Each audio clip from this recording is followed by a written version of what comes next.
tombol merah di bawah ini. Halo sahabat pekerja, kembali lagi bersama Sapoholic Channel. Di video kali ini saya ingin menjelaskan tentang urutan proses antrian online terbaru 2020. Nah, seperti apa urutan prosesnya dan bagaimana dan apa yang harus dilakukan dari start awal sampai akhir sehingga berhasil 100%. Masih banyak kendala ataupun permasalahan yang timbul untuk antrian online terbaru 2020. Memang sih beda dengan yang sebelumnya. Yang sebelumnya itu kita upload lewat link yang tersedia. Sekarang harus berbarengan pada saat kita proses antrian online. Oke sahabat pekerja, sebelum dilanjutkan gak ada salahnya untuk share ke sahabat pekerja lainnya agar sahabat pekerja lainnya juga paham satu informasi dan satu pemahaman.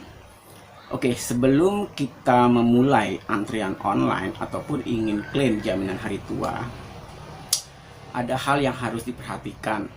Yang pertama, harus cek dulu statusnya apakah sudah benar-benar nonaktif. Nah, untuk status sudah benar-benar nonaktif itu bisa dicek melalui HRD ataupun bisa dicek sejak periode bulan kita berhenti bekerja. Nah, setelah diketahui kalau status kita benar-benar nonaktif, langkah selanjutnya yaitu cek kesesuaian data. Apakah data yang terdaftar di BPJS Ketenagakerjaan sesuai dengan data dokumen saat ini ataupun data aktual saat ini. Nah, itu diceknya itu bisa melalui aplikasi BPJS TKU. Sahabat pekerja tinggal klik saja lihat saldo. Setelah itu di bawah ada RSJHTJP. RSJHTJP itu rincian saldo jaminan hari tua dan jaminan pensiun, diklik.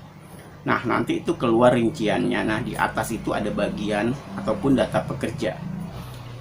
Setelah data kita sudah sesuai, oke ya, apabila belum sesuai atau masih ada ketidaksesuaian data, sahabat pekerja datangi saja cabang untuk melakukan koreksi data. Ataupun bisa minta formulirnya. Formulirnya itu bisa minta ke HRD ataupun datang ke cabang, ataupun bisa coba cari di website resmi di bagian formulir, cari namanya koreksi data. Nah, sahabat pekerja bisa koreksi terlebih dahulu apabila masih ada ketidaksesuaian data. Ketidaksesuaian data biasanya itu penulisan nama lengkap, penulisan tanggal lahir, ataupun nomor induk kependudukan. Oke, apabila proses yang kedua sudah dicek dan sudah sesuai data dengan yang terdaftar di BPJS TK, langkah selanjutnya yaitu persiapkan persyaratan dokumen. Persyaratan dokumen dengan antrian online sebelumnya sama, masih ada 8 persyaratan. Yang pertama yaitu kartu peserta, KTP, KK, Paklaring, NPWP, rekening buku tabungan, foto selfie terbaru tampak depan, dan form pengajuan jaminan hari tua atau formulir 5. Nah, ke-8 ini disiapkan. Untuk formulir 5 di print, habis di print diisi, ditandatangan dan di scan juga. Intinya harus disiapkan 8 ini ya. Mungkin yang saldo di bawah 50 juta NPWP tidak wajib. Namun apabila mau dilampirkan bisa, tidak dilampirkan juga bisa. Intinya 8 persyaratan ini harus di-scan terlebih dahulu sebelum melakukan antrian online.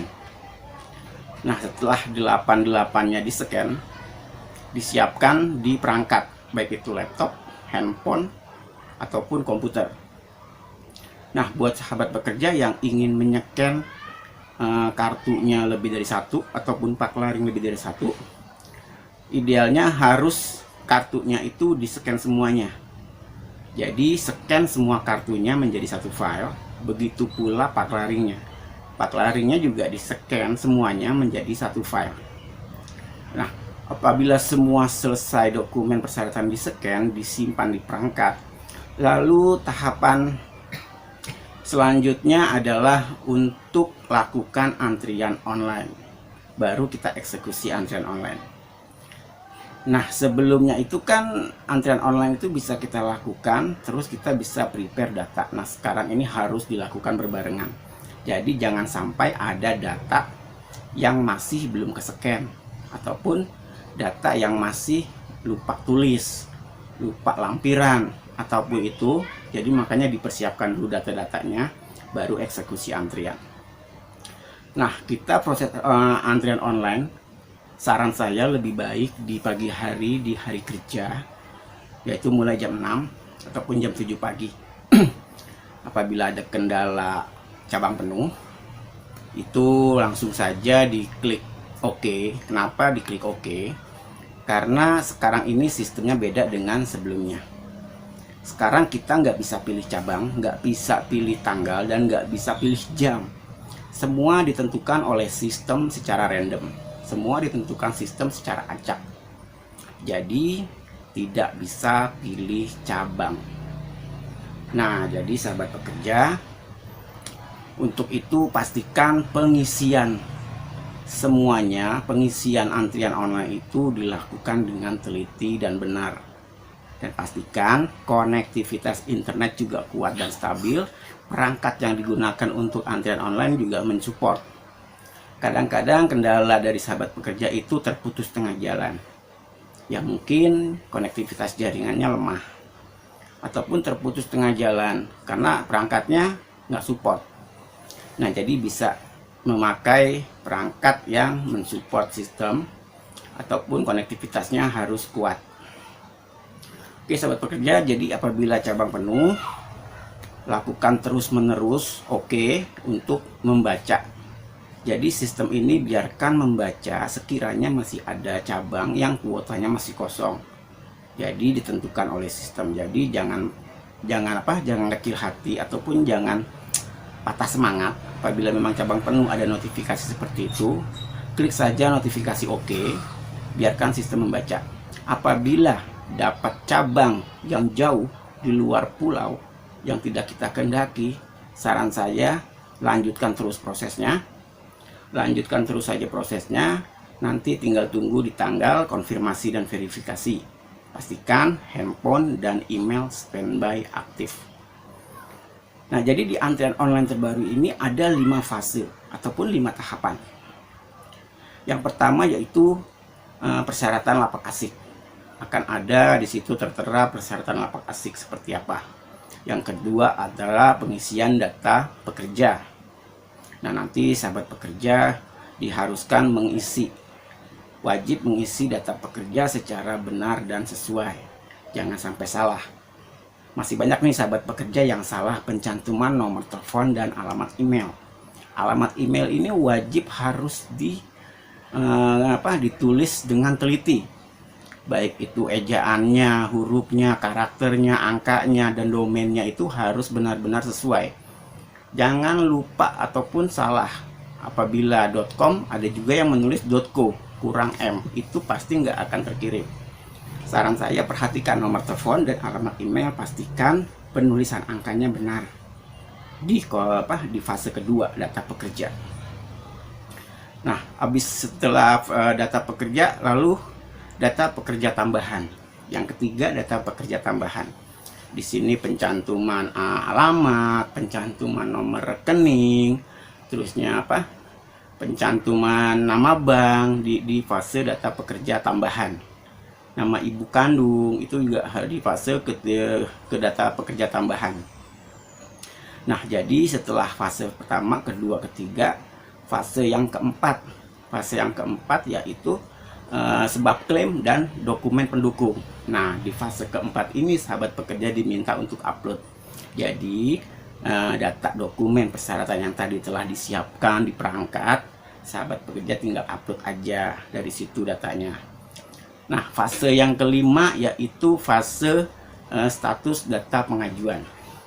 Apabila sahabat pekerja berhasil melewati fase 1, fase 2, 3, dan 4, nanti di fase kelima itu akan dikirimkan email dari sistem BPJS atau antrian online ke alamat email sahabat pekerja yang pekerja cantumkan tadi pada saat proses antrian. Nah, disitulah nanti akan ada tertera cabangnya mana, jamnya mana, tanggal verifikasinya kapan. Nah, jadi sahabat pekerja, habis dapat antrian, berhasil antrian, tunggu saat tanggal verifikasi dan konfirmasi. Ingat, pastikan handphone, alamat email, WA standby aktif, dan tunggu telepon dari BPJS Ketenagakerjaan ataupun info, baik bisa melalui WA, bisa melalui email. Nah, jadi yang perlu ditekankan lagi di sini, tidak semua klaim, proses klaim JHT itu harus video call ya sahabat pekerja. Jadi banyak nih sahabat pekerja yang menunggu-nunggu kapan di video call, kapan di video call. Menurut saya dan buat saya, video call itu tidak mutlak harus dilakukan semua petugas. Video call diperlukan hanya untuk memastikan apabila masih ada kecurigaan, apabila masih ada ketidakvalidan antara data, makanya dicek lewat video call. Nah, jadi udah pada paham ya sahabat pekerja, video call dilakukan apabila diperlukan. Apabila nggak diperlukan ya nggak video call, proses klaim tetap akan bisa cair karena data valid. Nah, jadi yang menentukan lancar tidaknya yaitu datanya harus valid, datanya sesuai, saat dikonfirmasi diangkat. Jadi kita harus melalui proses itu, fase pertama sampai fase kelima. Semoga sahabat pekerja lancar tanpa kendala. Nah, apabila pada H+3 tidak ada konfirmasi, tidak ada verifikasi, baru telepon hubungi cabang yang bersangkutan lewat telepon. Lewat telepon nih, di video di channel ini sudah saya upload alamat dan nomor telepon cabang. Nah, selain telepon cabang, sahabat pekerja juga bisa telepon ke call center 175 untuk meminta bantuan. Untuk menyambungkan ke cabang yang bersangkutan agar cepat di follow up. Apabila H+3, jadi apabila hari H-nya H+1, H+2 tidak ada kabar, baru telepon. Mungkin saja petugas itu kewalahan melayani dari antrian online seluruh Indonesia, karena tiap-tiap cabang dibatasi kuotanya dalam proses klaim jaminan hari tua para peserta. Jadi saran saya dalam hal ini, apabila sudah pada tanggal konfirmasi dan verifikasinya tiba, tetap sabar, tunggu sampai H+3. H+3 baru hubungi cabang yang bersangkutan apabila belum dikonfirmasi. Oh ya, satu lagi yang perlu diingat, untuk tracking claim jangan berpatokan pada tracking claim. Menurut saya tracking claim masih banyak errornya. Jadi yang perlu diperhatikan adalah info dari WA ataupun email. Itu lebih valid menurut saya. Tracking claim masih banyak error, abaikan saja. Karena yang terjadi saat ini, ada contoh peserta sudah video call, peserta sudah diverifikasi, tetapi tracking claim ditolak. Kan nggak relevan, nggak sinkron. Jadi menurut saya abaikan tracking claimnya dan fokus ke pemberitahuan lewat WA ataupun email. Itu lebih jauh-jauh valid menurut saya. Oke sahabat pekerja, jangan lupa komen, like, and share di bawah video ini. Jangan lupa juga subscribe. Oke sahabat pekerja, sampai berjumpa di video berikutnya. Salam sukses dan terima kasih.